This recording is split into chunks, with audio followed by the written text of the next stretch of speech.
연일 들리는 전기차 화재 뉴스. 이거 불안해서 요즘 전기차 구매 꺼리시는 분 많으시죠? 전기차 화재는 이전에도 여러 우려가 있었지만 차량 87대 전소, 793대의 근린 피해를 낸 인천 청라 전기차 화재 이후 그 심각성이 더욱 주목받으며 전기차 포비아라는 말까지 나오기 시작했는데요. 특히나 요즘엔 주차도 하지 말라 하고 충전도 규제가 계속 생기니까 이미 전기차 구매하신 분들은 괜히 더 불안하실 것 같습니다. 오늘은 이 전기차 화재 뭐가 문제고 어떻게 대처해야 하는지, 그리고 화재 예방을 위해 어떤 게 생기고 어떤 게 바뀌는지 한 번에 정리해드리겠습니다. 일단 전기차 화재 원인이 뭐냐 묻는다면 사실 명확하게 밝혀진 바는 없어요. 왜냐면 전기차는 한 번 불이 나면 차가 완전히 녹아내려 조사가 어렵거든요. 이렇게 전기차 화재에 대한 명확한 원인도 밝혀지지 않은 채 시민들의 불안감이 커지다 보니 정부에서도 여러 대응책을 마련하고 있는데요. 먼저 서울시는 9월 말까지 공동주택 관리규약 준칙 개정을 통해 공동주택 지하주차장에서 90% 이하로 충전된 전기차만 출입할 수 있도록 권고할 예정입니다. 전기차 소유자의 요청에 따라 제조사가 내구 성능 안전 마진을 10% 설정하고 해당 차량에 90% 충전 제한이 적용되었음을 인증하는 충전 제한 인증서를 발급한다는 계획이죠.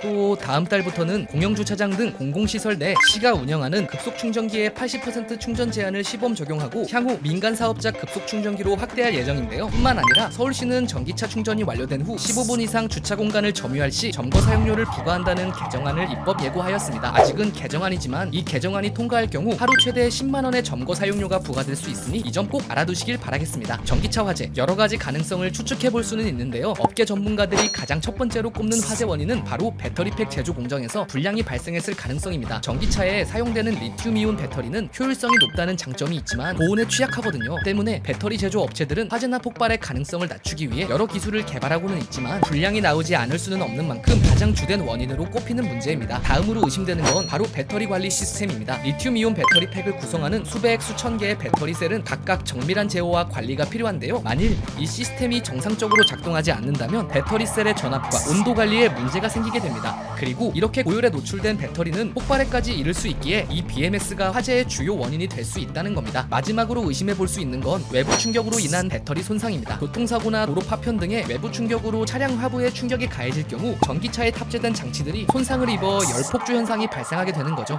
전기차 화재가 위험한 이유는 쉽게 불이 꺼지지 않고 한 번 꺼진 불도 재발화 위험이 높기 때문입니다. 또 일반 화재보다 많은 연기와 유독성 가스가 방출되어 매우 위험하거든요. 만일 전기차 화재를 발견하다면 즉시 119와 관리사무소에 신고 후 빠르게 안전한 장소로 대피해야 합니다. 국민안전처에서 소화기로 초기 진압이 가능한 상황은 배터리에 불이 붙기 전으로 한정하고 있기 때문이에요. 만일 배터리에 불이 이미 붙었다면 소화기로의 진화는 이미 어렵기 때문에 빠르게 대피하여 피해 사항을 알리는 것이 중요합니다. 오늘은 전기차 화재에 대해 알아봤습니다. 앞으로도 궁금한 내용은 댓글로 달아주시면 아무리 복잡한 내용이라도 차천재가 다 연구하고 다 알려드릴 테니 가시기 전에 차천재연구소 조댓구알 부탁드립니다.